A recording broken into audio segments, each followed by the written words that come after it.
And we've called it Power Living. And let me just give you the list. All of this I'm sure is familiar to you. Maybe I can show it to you in sort of a new way with a new concept. But here's my list. It's a list you can use in your training, passing it on to someone else. And here it is. The big D's. It works in every part of life, especially herbal life. It's hard for us not to talk herbal life when we talk life, spiritual life, social life, herbal life. It's so much a part of us now. It's so much a part of our whole selves and what's happening. But here's the list. The big D's. Number one is decision. And we've talked about that in this previous little discourse that I gave you. But decision making this is an awesome day. Deciding it will never be the old way again. Deciding to step from darkness to light. Deciding to step from inactivity to activity. Deciding to make the turn. Deciding to turn around. Deciding to live a new life. You cannot believe how much can open up to you the day you decide. Power living is decision making. Next is desire. Who knows the mystery of where this all comes from? Who knows why some people have unusual desire and some people it takes a while for it to cultivate? Here's what I do believe. The possibility for high desire that can create the most extraordinary life. I promise you that resides in all of us. That resides in everybody. Sometimes it's been suppressed, sometimes brutally. Sometimes it's been denied because of circumstances. Sometimes because of influence. Sometimes because of an extraordinarily bitter or difficult family situation. The desire never gets a chance. It never sees the light of day. But sure enough, it does reside. And the reason why Herbalife is so exciting is because we find these people whose desire has never seen the light of day. They've never had something to where their heart leaps and that they can hope for. And we come along and find these people. Now, sometimes we find them and sometimes they find us, but however it happens, it is a unique opportunity for us to perhaps awaken desire in someone so that it flourishes and grows and serves as an incredible force. And they were responsible because they made the decision, but we can take part of the credit because we found them. We opened the door, we opened the window, we handed them a piece of literature, we invited them to a meeting, we let the beginning words of our vocabulary start a process to where now they can have desire that can affect their lives forever.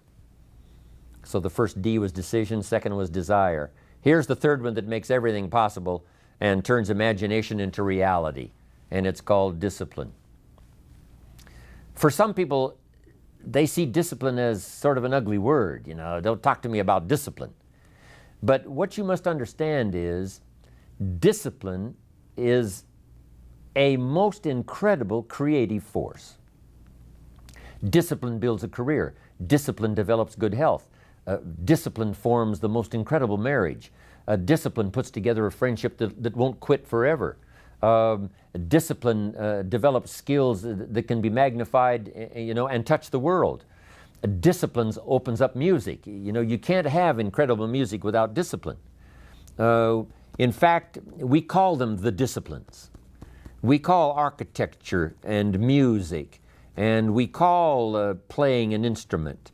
We call sculpturing. We call painting.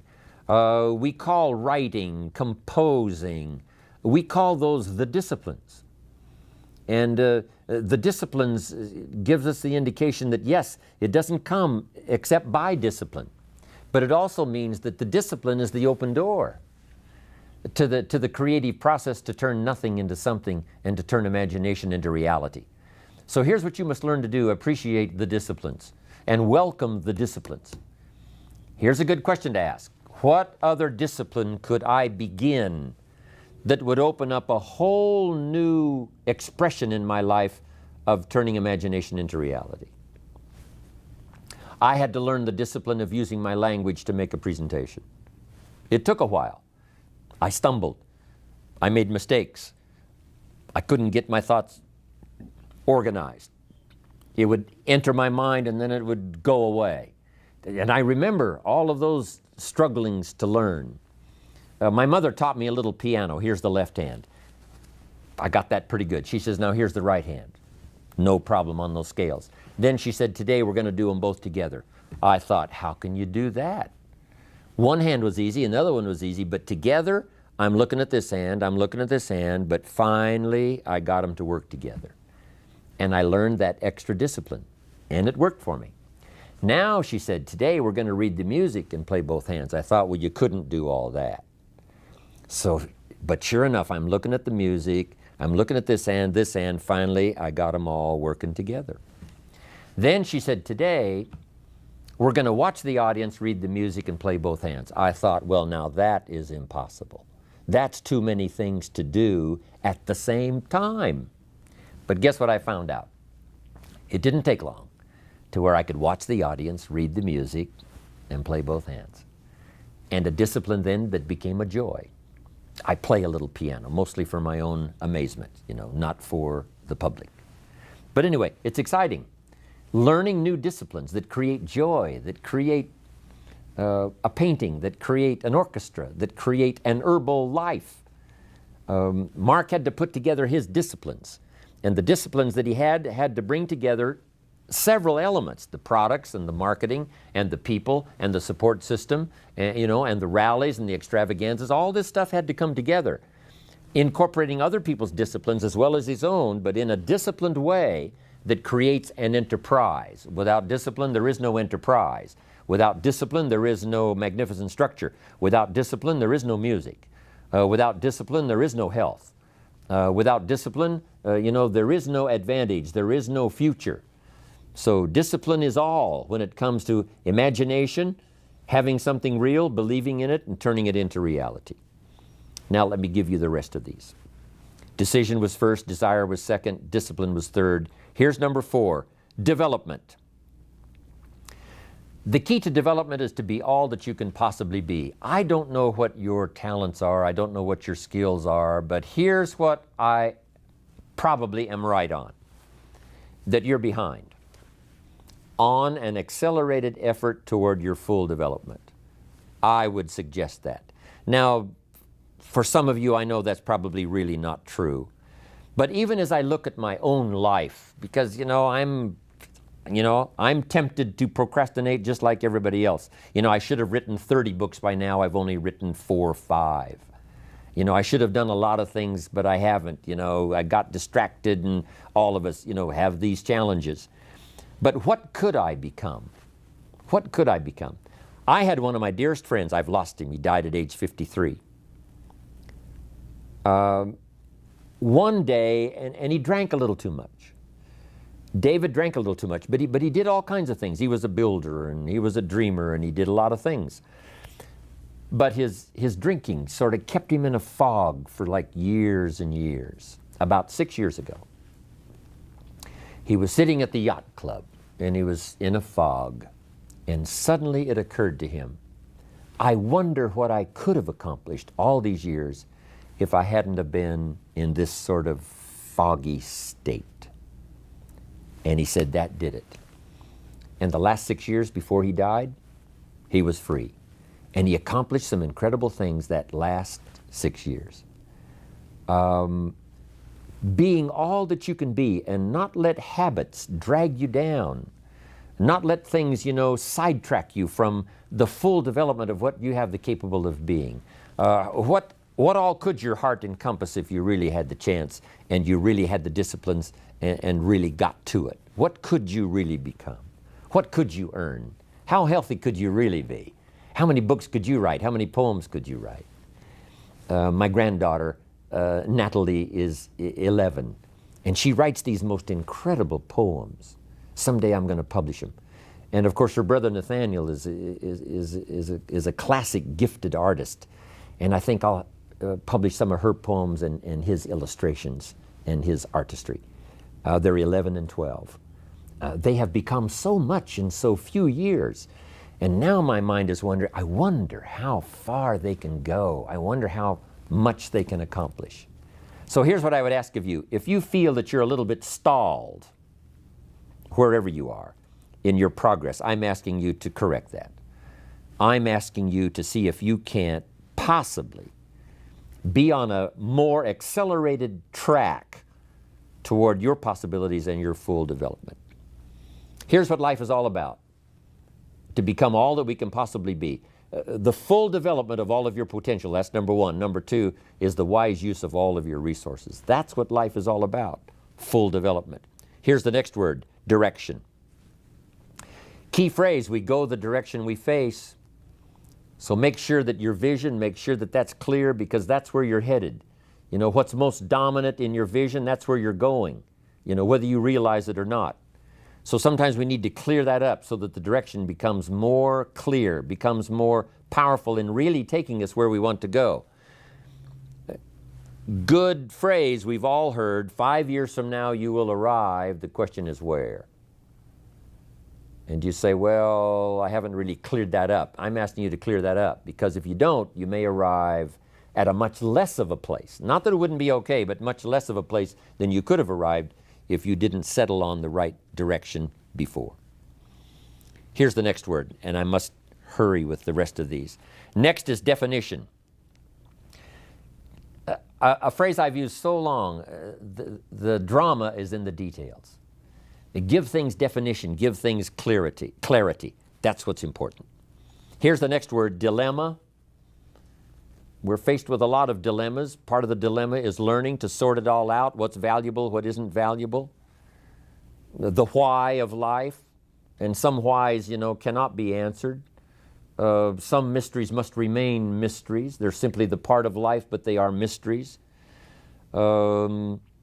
It seems that this is the way it is to the best of our ability, and we must try our best to understand the dilemmas, but don't persecute yourself and don't get too hard on yourself now if you don't understand it all, because nobody understands it all. Let part of the dilemma be dilemma. Figure out as much as you possibly can for your life and your children and your future and your business, but let mysteries be mysteries. Let some puzzles be puzzles. And let some of the whys just be whys. Somebody says why, it's just one of those whys. Next is delusion. Make sure you don't get faked out. There's an interesting story that says, don't build your house on the sand in the summer. Because when the sky is blue and the clouds are white, it's easy to get faked out saying, hey, everything is so fine, I'll just build my house on the sand. That would be a mistake. So we must every once in a while ask if we might not be participating in some delusions.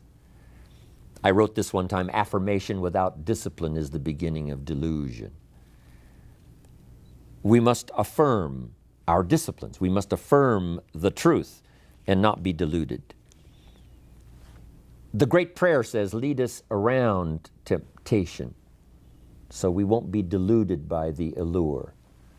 Something that tells us it's going to taste good now, but something tells us it might taste good now, but the old prophet said later it turns bitter in the belly.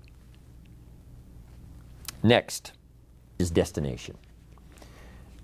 You've got to have some clear places that you want to go. Herbalife is the most stimulating influence I know of, especially when it comes to business, to help you to determine a good destination. Where in 6 months? What accomplishments in 6 months? Change your pin from one to another. Where in terms of reaching people? Where in terms of your ability to influence? Would you like to be 1 year from now, 3 years from now? If you will start clearing up that destination and make your dreams a little more clear, and it's good to just dream about being successful. It's good to just dream about being healthy and powerful. But if you can be a little more clear in your destination, that will help you to secure the direction it takes to get there. And now here's the last one that's vitally important, and I'll close with this, and it's called dignity. One thing Mark chose in the very beginning when he started Herbalife, he decided to live a life of dignity. He wanted to be able to say, I'm proud of the way I started. I'm proud of the way it's gone. I'm proud that I've overcome my mistakes. I'm proud that I've learned from others. I walk with dignity because of the people I've helped, because of the lives I've changed, because of the countries I've now gone into, planted the Herbalife flag, and rendered all this incredible service.